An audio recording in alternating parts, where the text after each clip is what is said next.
I'm going to talk a bit about the wound and the healing, and how in order to heal you cannot keep avoiding the wound.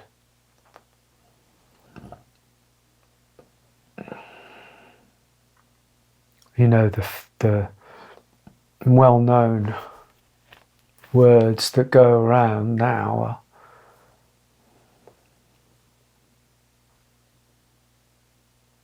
the healing is in the wound.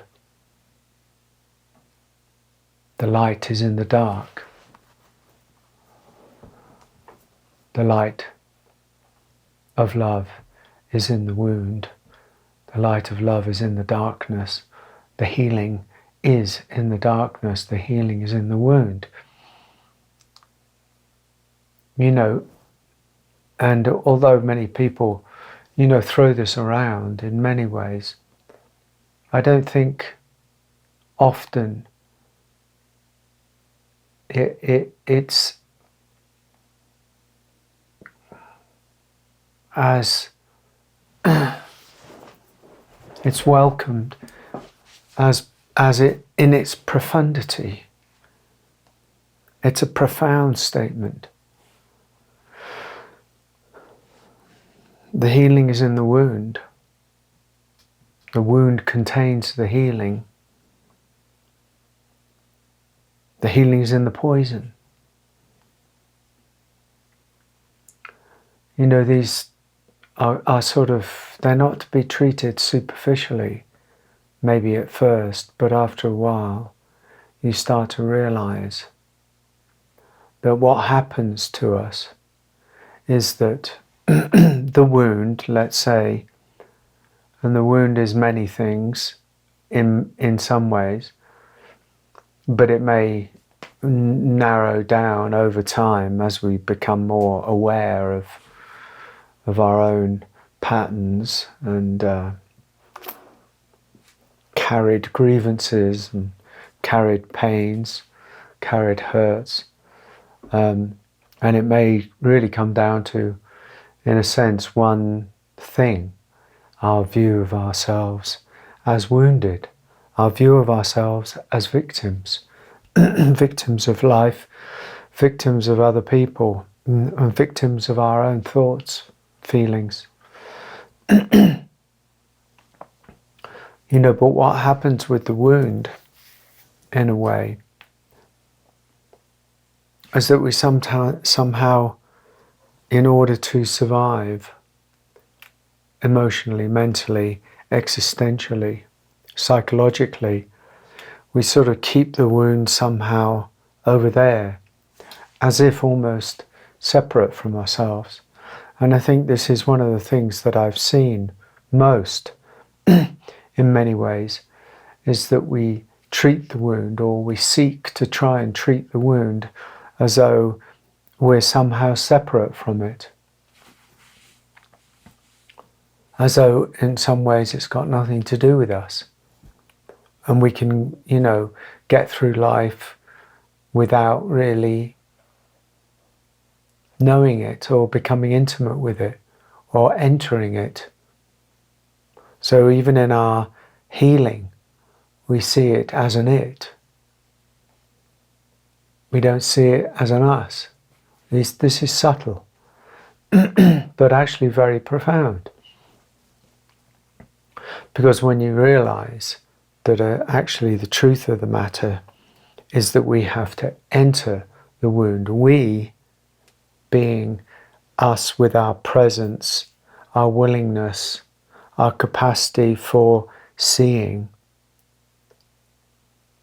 have to enter the place of darkness within ourselves that we may call the wound, the place of darkness within ourselves. And so from it being two, us and the wound, we actually fall in, or let's say dive in, to the wound, to the darkness, to the shadow within ourselves, And in diving in, we in effect merge with it, unify with it, through our awareness, through our willingness, through our presence, through our love. We dive into the wound. And that willingness is a way of bringing light, the light of presence, to the wound. So it stops the wound being some, terrible thing almost over there that is untouchable. And we have to kind of somehow do something with it. This is not doing anything with it. It's not doing anything about it. This is a very different way of being with the wound, being with what really hurts, is to develop the capacity to not try to fix it, but to enter it with presence, with love, with our awareness.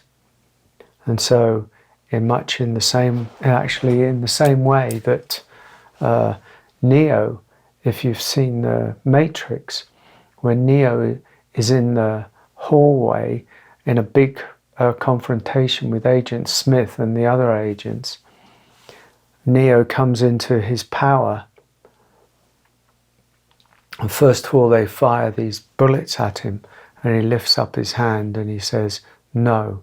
And the bullets, his conviction is such, his knowing is so total, that as the bullets come, he sees through the illusion of that reality, the Matrix reality, and the bullets hit his awareness, and they just fall inert, meaningless, to the floor. And then Agent Smith at the end of the hallway sort of rises up, and he is seeking to annihilate Neo. And Neo flies at him, at Agent Smith, down the corridor and enters his body as a being of light. He enters the darkness of Agent Smith, and Agent Smith kind of wriggles and stuff like that, and all the darkness kind of expands and wobbles around a bit, and then disintegrates into light, becomes light in that moment. Of course, there's much more to the tale than that. But what I'm saying is, when we enter the wound, the darkness of the wound, with the light of our awareness and the light of our love, simply by doing that, we end the separation from the wound. And in ending the separation from the wound, so we stop trying to keep it out there somewhere. We actually, in effect, start bringing it home to the love that we are. And this is the profundity of it. Because as long as we keep it out there as a thing that needs to be fixed, solved, denied, avoided, all of that kind of stuff, we're actually keeping it and ourselves in separation ideology.